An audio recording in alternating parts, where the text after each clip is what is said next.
भाइयों, respected dignitaries, honored educators, and fellow seekers of truth. It gives me deep joy to stand before you today to speak on something both ancient and urgent, the integration of modern educational thoughts with the timeless vision of Vedanta. The world today is evolving at speeds that have never been seen before. I am sure all of us in the room would agree that in the last 2 decades, we have witnessed more scientific changes than the 4 decades before them. You can see our switches and SWOT switches. The breakthrough speed of development created a unique challenge. Now, Albert Einstein said that science without religion and religion without science is blind. Our challenges today are we seem to be moving very fast without knowing which direction we are moving. The society today is blind and is moving faster than ever. And to make the matter worse, the education system today is not sturdy enough to handle this situation. The current education system is imbalanced as it prioritizes measurable cognitive outcomes than holistic development. In the past, many thinkers envisioned education as a holistic system, integrating spiritual, physical, and intellectual strength. And our indigenous knowledge system that encompassed science, philosophy, mathematics, linguistics, agriculture, health, and arts. These systems have been supported community cohesion, holistic development. However, few of these have survived a formal education and this education, but still there are many problems. Now, let us look at some of the factors that created this confusion. First, product-oriented learning. Second, narrow view of intelligence. Third, challenges in assessment. And fourth, existential humanism and personal definition. And last, I shall be talking about the deterministic science. Taking them one by one. First, I'm taking product-oriented learning. In product-oriented learning, our head is dominating, IQ is dominating, achievement is dominating, and achievement, marks, cut-throat competition is dominating. Product-oriented learning is more important than the process or pedagogy or many other things. How many marks that is mattering. Another, which I am already talking, IQ, EQ, SQ. Now, we have taken a very narrow view of intelligence. Now, intelligence is not only brain, but heart and hand as well highway as a soul. So, this is another thing. And another thing which is there nowadays, that is our artificial intelligence. So, in this way, I'm just cutting little bit short due to time. Now, spiritual intelligence and emotional intelligence, they are about the heart and soul. Spiritual intelligence brings deep sensitivity to every action and its consequence, while AI belongs to the outer material. SI belongs to the inner spiritual dimensions. Over-dependence on artificial intelligence may make us more machine-like and less human. Our emotional sensitivity and rational depth may decline. Now, this is our present IQ concepts. Now, I'm coming to the another. First of all, I'm talking to now intelligence measurement, narrow view of intelligence, and how we are changing the concept in assessment. Many different views are there, and persons, my educator, my colleagues who are training teachers, they know it, that assessment changes from the last Binet to today are many. This is not a forum where I can talk in depth, but however, perhaps we are familiar, single factor theory, two factor theory, then Stanford theory, Thorndike, and I'm more coming to this more factor, multiple intelligence. Here again, we know about general mental ability, specific ability. And from here only, the concept of interest and aptitude emerged, which we are all familiar.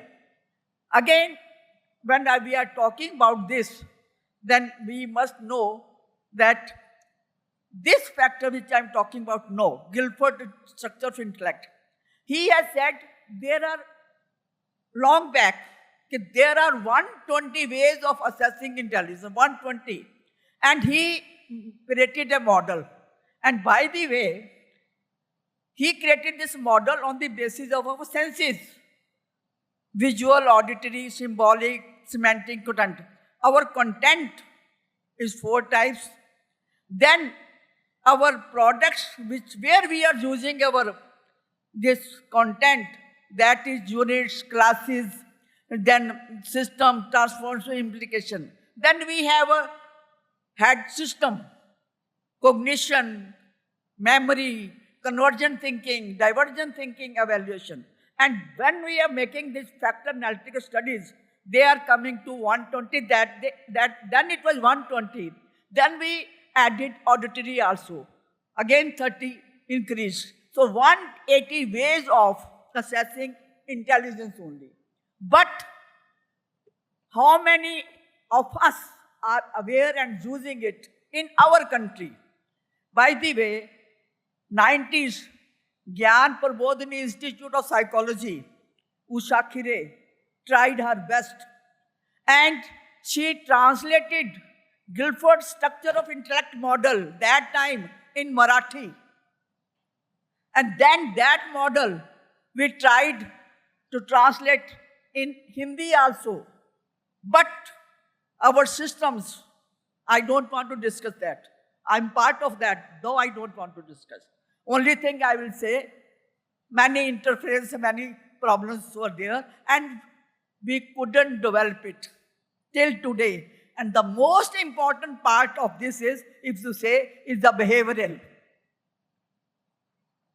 All of you are aware about verbal intelligence test, non-verbal intelligence test, performance intelligence test, but where is our behavior, which is related with our mind and soul, about which we are now talking. So this way, what I'm talking, please see this. This is a way where now we are saying that changes in intelligence, narrow view of intelligence, that is coming. Then I am coming to the neglect of humanism and spiritual dimension. In spiritual dimension, again we are lacking clarity of words, terms. Same term is used for different things. Clarity of terminology is missing.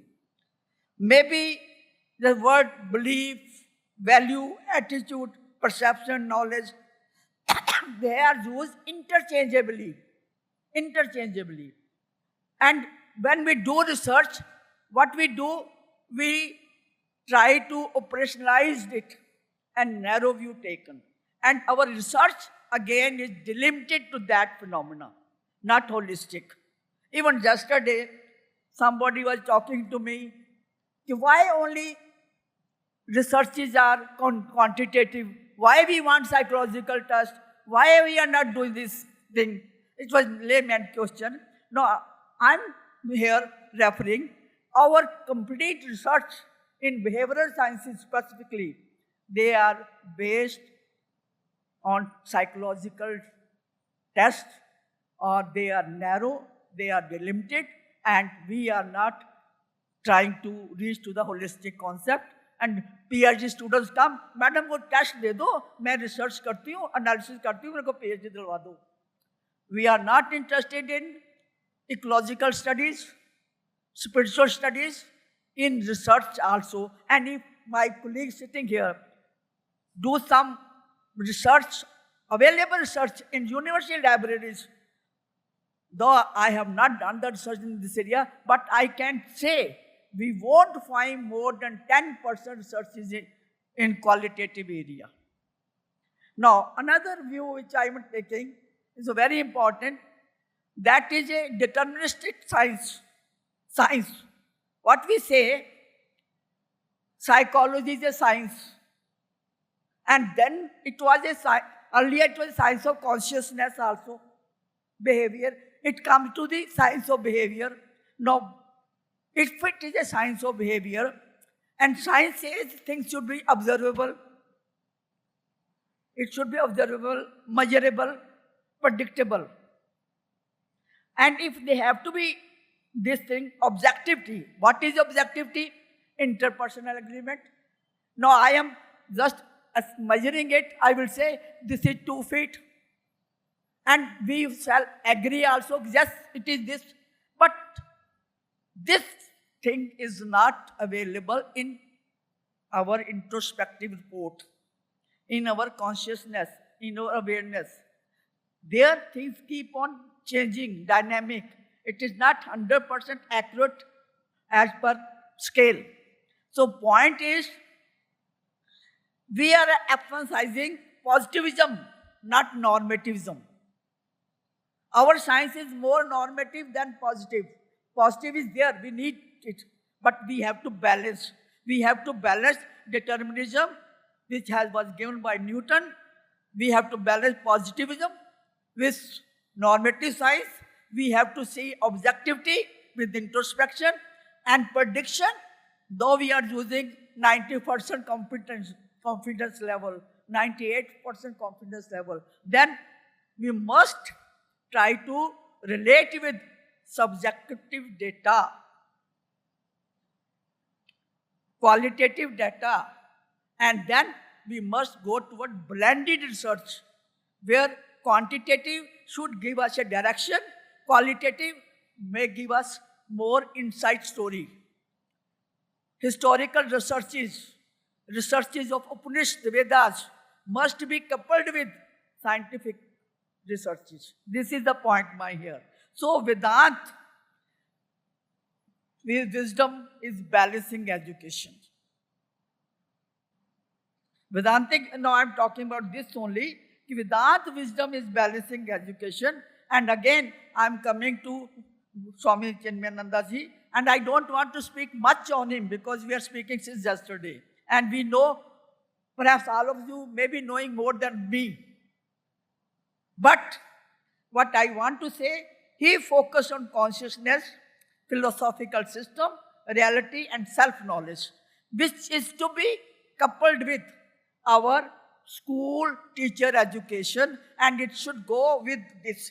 And here, this Gita and Upanishad, they have been recognized in our legal also terminology. They should be taught.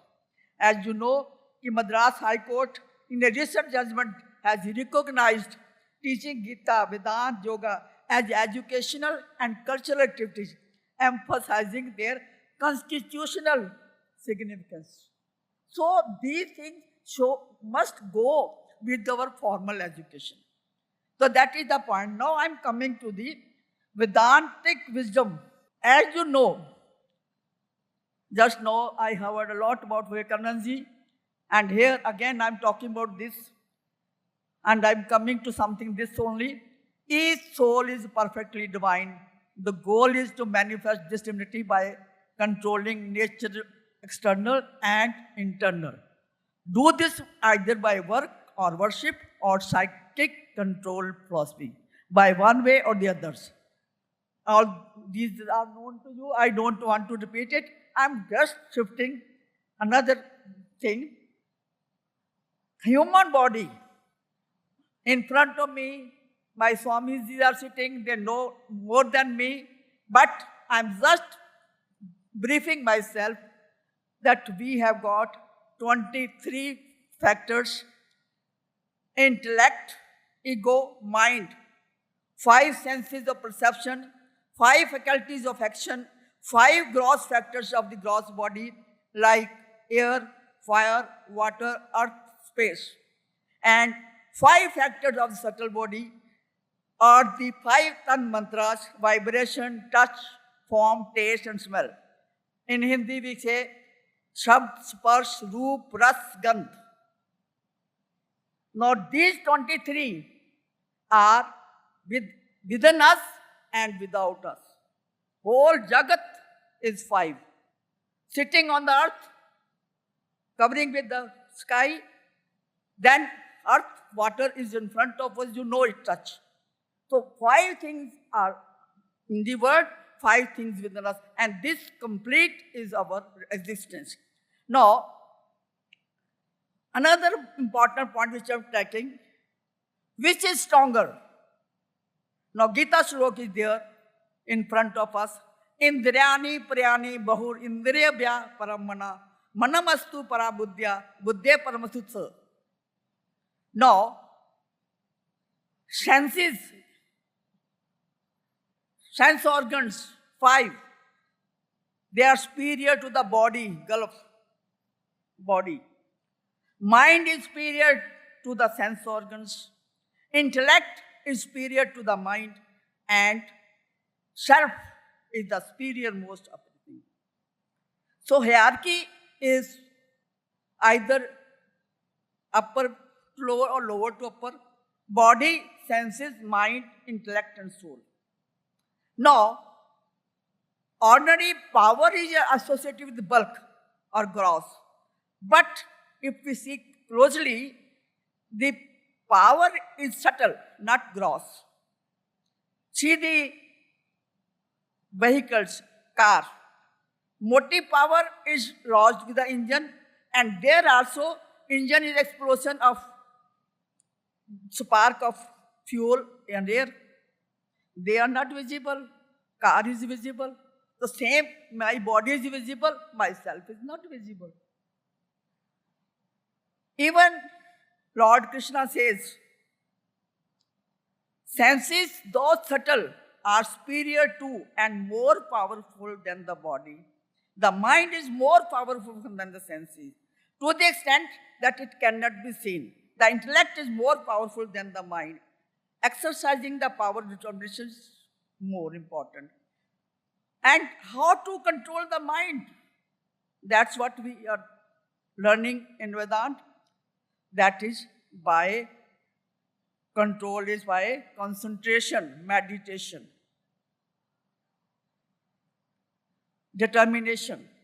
So concentration, through concentration meditation, we can control the mind and steer ourselves. So otherwise, senses may delude us and they may take us anywhere. Now, there is one very important word. If we control our intellect, then senses do not succeed in their conspirational design. Senses are always going outside.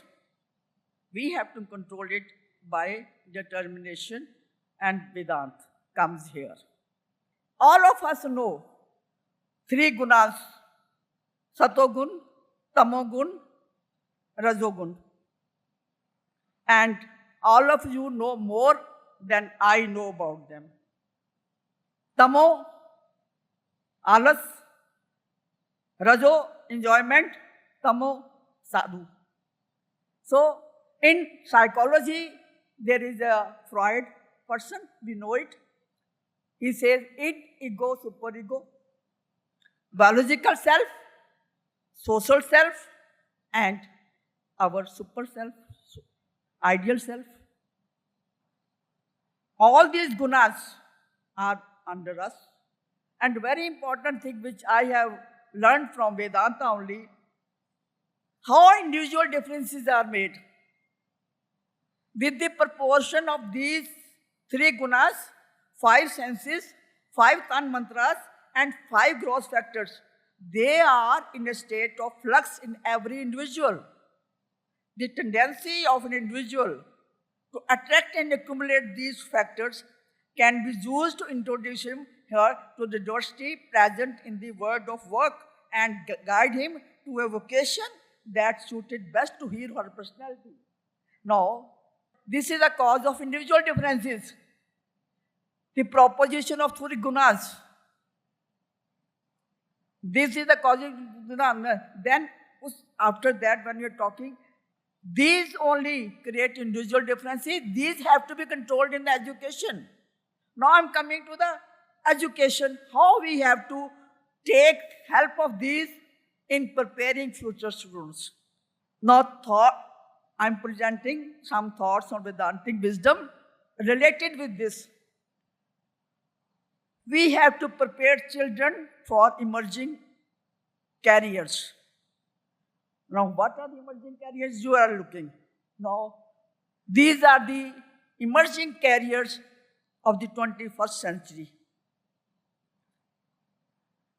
Another point is vocational education, which is becoming more relevant today and which is a need of power, which is not cerebral, which is something else. I'm coming to that also. Now, we have to integrate everything. Then we have to need bridge the gap. It was also spoken yesterday, and I'm repeating this. We have to bridge the gap knowledge, application, skill, values, and intellectual ethical activity. This gap is existing. This gap is to be bridged. Now, another point which I'm coming, just now I have talked about the sense organs. We have to prepare education for all the senses. All the senses are 5. Now, we all possess this, but some are dominating in some person, some are dominating in another. That's why inclusive education is coming. Blind, hearing, disabled managed. This concept is taken from this only. Now, Vedanta tells that universe is experienced through 5 senses. As I said, hearing, sight, touch, taste, smell. We all possess corresponding sense organs to 5 senses. But each individual has one or more that are dominant. Modern psychology acknowledges that different learners have different modalities. That's why different things are coming.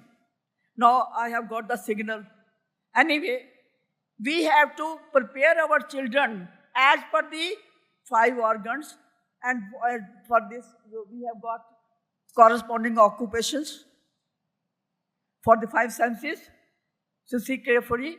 Then we have another point which I want to take little hurriedly now. We have 4H, heart, head, hand, highway. Highway is very, very important. That is a technology. We all have to be technological savvy also. And here, I just want to skip now, coming to Karma Yoga again. Here I want to speak one slokas. Kayan mansa buddhya buddhi ner indriyani yogina karam kurvanti sant tyaktva atam sudhya. Yogis, by giving up attachment, perform actions only to work, but how to work without ego, not only how to succeed, but how to solve. This transform works into worship and duty into joy. And I'm skipping 1, 2, 3, and speaking one line only, which all of you know. We must do our karma, leave the fruit to the God. And my slok is here. Work hard as everything depends on us. Have faith in God as everything depends upon. We don't want any respect, any fruit. Fruit is with the God. So we have to need bold step, and we have to live art, they say, living of heart. Now I'm coming, where is this? Chinmaya Mission Vision. You know it. And I am here today for that only. We are celebrating 75 years of vision. And vision, you know it. And I am happy to share with you, I have completed 77 years on 5th May. 15 years of my retirement. And I thought and feel it is a command of my Swamiji that I am here. I told him, I don't want to go. He said, no, Shukutnaji, Juj or Karma, leave it to the God. This was my blessing from my Swamiji, Chinmayananda, from Noida. So, 1951, 2026, 75 years. I joined NCERT in 1975. And in these 50 years, I have brought up a book which I am sharing with you, The Journey of Pedagogy. This is my 50 years journey from 75 to 26. And another thing which I want to share with you, I am associated with Chinmaya Mission after retirement, and my children are with them, and my granddaughter, who was 1 year, she was in Chinmayananda ashram, and she used to go to Bal Vihar, etc. And I'm just sharing with you. But you know everything, but what I want to say, that girl is 15 years old. She has written a book. 15-year-old girl. She joined Chinmaya Mission when she was 1 year. And I'm just reading one preface of what she's writing.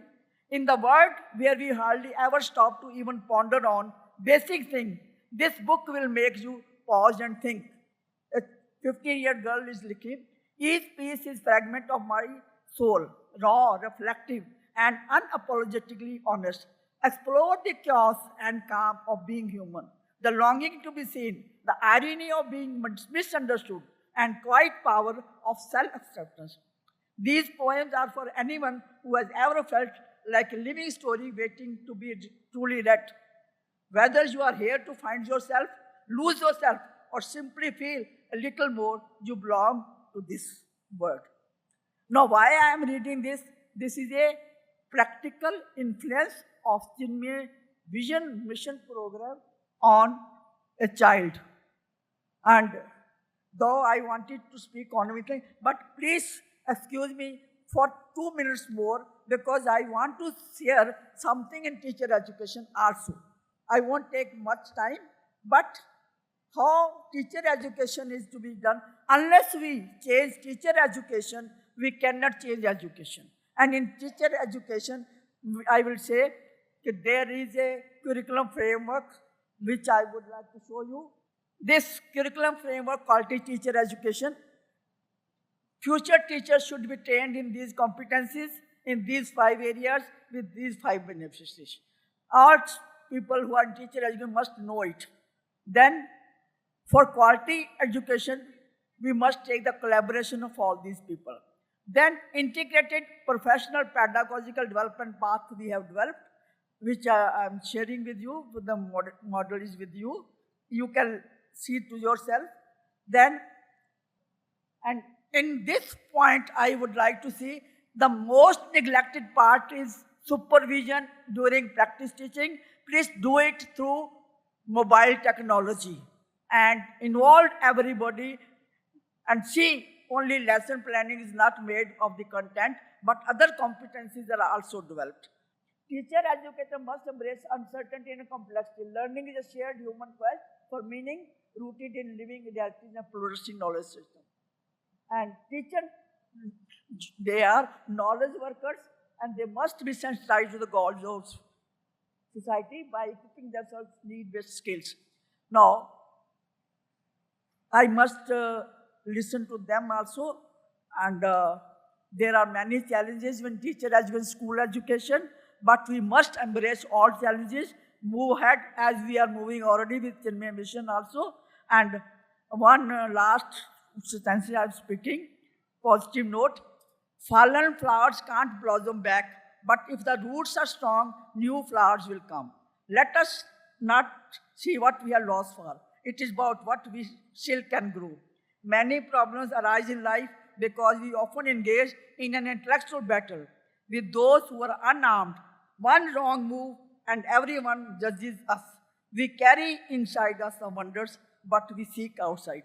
Let us seek in within and make our imagination wonders reality by working hard.